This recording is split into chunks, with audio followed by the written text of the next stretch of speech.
Now that we have a basic understanding of the two main parts of sentence structure, the subject and the predicate, we can start to zoom in a little closer on smaller groups of words. So we're going to look at clauses and phrases. A clause is a group of words that contains both a subject and a predicate. And once again, that means the subject is a noun and the predicate is based around a verb. An independent clause is a clause that can stand alone as a sentence. So every sentence must have an independent clause. Take this sentence, for example. She could not hand in her essay, which was not nearly complete. We've got two parts to the sentence, this part and this part. If we could put a period here, she could not hand in her essay. That would be a complete idea. Here's the subject. Here's the verb. So it's got a subject and a predicate, and it could stand as a sentence by itself. So it is an independent clause. A dependent clause is a clause that cannot stand alone as a sentence. It is dependent on something else. Whereas an independent clause is independent. It could stand by itself. A dependent clause must combine with an independent clause to form a sentence. And another name for this dependent clause is a subordinate clause. So let's take a look at this sentence again. Here is our independent clause, because it could stand by itself as a sentence. This part, it is a clause because the which is a pronoun, and that's functioning as our subject and was not nearly complete. Here's a verb right here. So this is our predicate. So it is a clause. But if we put a period here and made this a capital W, could this be a sentence by itself, which was not nearly complete? No, it cannot, which means it's a dependent clause. So here's the sentence. If I hear that song one more time, I'm going to jam an ice pick in my ear. So we've got, separated by the comma, we have two clauses, this and this. So let's start with the first one. If I hear that song one more time, first of all, is it a clause? Well, it's got a noun and a verb doing something. So yes, it's a clause. It's got a subject and predicate. So is it independent or dependent? If I hear that song one more time, it's unfinished. So it's a dependent clause. This one, again, subject, predicate. So it is a clause. Can it stand by itself? I'm going to jam an ice pick in my ear. Yes, that could be a sentence by itself. So that is an independent clause. Let's try it again. As Joe listened to Clara discuss her reasons for dumping him, he began to weep piteously. Poor Joe. So again, we've got two pieces of the sentence separated by this comma. Are they clauses? So let's look at this first one. Joe listened. So subject, and we have a verb there. Joe's doing something, so it is a clause. Now, is it independent or dependent? As Joe listened to Clara discuss her reasons for dumping him, it's unfinished. It needs something else. So that is a dependent clause. Here's the other half. Is it a clause? He began to weep. Subject, predicate. This is the verb. So yes, it's a clause. Is it independent or dependent? He began to weep piteously. That could be a sentence by itself. So it's an independent clause. This, to make a sentence, you must have one of these. And if you have one of these, you must connect it to one of these to make a complete sentence. Now notice, in this case, the dependent clause is twice as long as the independent clause. Length doesn't matter. It just matters whether or not something can stand on its own as a sentence. But you can't always rely on commas to show you where the ideas break. I will go home when someone gives me a ride. Well, here we have one idea, and here we have a second idea. I will go home. That could be a sentence by itself, so that's an independent clause. When someone gives me a ride, that needs more information. So it's a dependent clause. That could not stand as a sentence by itself. It feels unfinished. So let's talk about phrases. Phrases are smaller. A group of related words that does not contain a complete thought. In other words, it cannot stand alone as a sentence.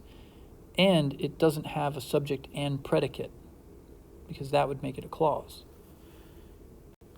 So here are some examples of noun phrases, because there are 4 different kinds of phrases I'm going to tell you about.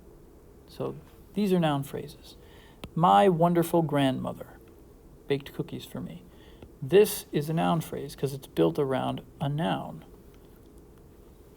Notice that everything else is modifying the noun. My grandmother, wonderful grandmother. It's basically the noun and some adjectives that go with it. The perfect cup of cocoa was waiting on the table. This is a noun phrase because everything is built around that noun. Perfect goes with cup. The goes with cup. Of cocoa describes what's in the cup.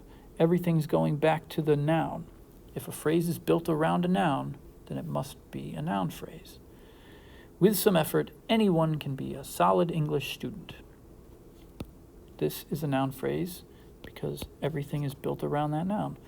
A student, solid student, English student, everything comes back to that. And none of these are clauses because they don't include verbs. But that's just with noun phrases. These are verb phrases. They are phrases built around a verb. You should have gone to the game. Gone would be your main verb, and then you have helping verbs that go with it. If you had eaten your dinner, you could have cake. Had eaten, again, verb, helping verb. You could have cake. Verb, helping. Everything's built around the verb. Jared must wash his car or face angry parents. Wash is the verb, must goes with the verb. None of these are clauses because there are no nouns. Everything is built around the verb. Now there is a very sneaky kind of phrase called the verbal phrase. And verbal phrases, they look like they're verb phrases, but they're actually functioning as something else. So here's an example. Reading a book is one of life's great joys. Well, this is actually the subject of the sentence. So this verb, reading, it's usually a verb. In this case, here's your verb in the sentence. This whole phrase is functioning as the subject of the sentence, and there's the verb. So while this looks like a verb, it's actually functioning as a noun, because the subject of a sentence must be a noun, right? Tricky. Here's another one. The waitress standing by the counter drew Elliot's interest. This looks like it would be the verb in the sentence, but it's actually not, because this is the main verb of the sentence. This is your simple predicate. The waitress drew Elliot's interest. So what is this doing? Well, this is describing the waitress. She's the waitress standing by the counter. So that, even though it's got this verby looking thing right here, it's actually functioning as an adjective. And that can also function with adverbs. We mowed the lawn to earn money for the concert. To earn looks like it would be a verb, right? Here's our subject, predicate. This is functioning how we or why we mowed. We mowed the lawn to earn money for the concert. So it's a phrase that's functioning as an adverb. Now, I'm not going to spend a lot of time on verbal phrases because mostly they're just confusing. But you should know they exist. A prepositional phrase is a group of words beginning with a preposition and ending with a noun or pronoun. Now remember, prepositions are those words that indicate position, direction, or time. So here's the thing about prepositional phrases. You can move them around to any place in the sentence, almost any place. Look at this. Here's the prepositional phrase, because in is a preposition, right? So in my apartment, the air conditioner is broken. Or we could write it as, the air conditioner in my apartment is broken. Or, the air conditioner is broken in my apartment. So you can move prepositional phrases around, but they always start with a preposition. So let's find the prepositional phrase. She sat between Carl and Judith. Where's the preposition? Between is a preposition. So that is a prepositional phrase. Notice it's not a clause because there's no subject and there's no verb. So it's not a clause, it's a phrase. And because the phrase starts with a preposition, it's a prepositional phrase. All right, so let's use this last sentence to practice for real. Before last summer, he had never jumped into the lake. So if we were going to look for the subject, we would have to find the independent clause. So before last summer, well, that can't stand on its own as a sentence. He had never jumped into the lake.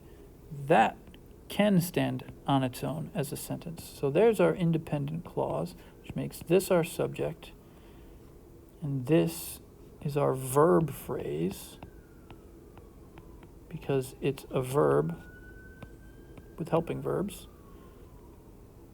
So do we have prepositional phrases? Before is a preposition, so that's a prepositional phrase. But also, into is a preposition, so that's a prepositional phrase too. And here's the tricky thing about phrases. There's phrases within phrases. For instance, we just mentioned that into the lake is a prepositional phrase, but the lake is a noun phrase because it's built around lake. What lake? The lake. So you can have phrases within phrases. If we look at this prepositional phrase, before last summer starts with a preposition, so it's a prepositional phrase, but if we cut that and just look at this, last summer, that would be a noun phrase because it's built around the noun summer.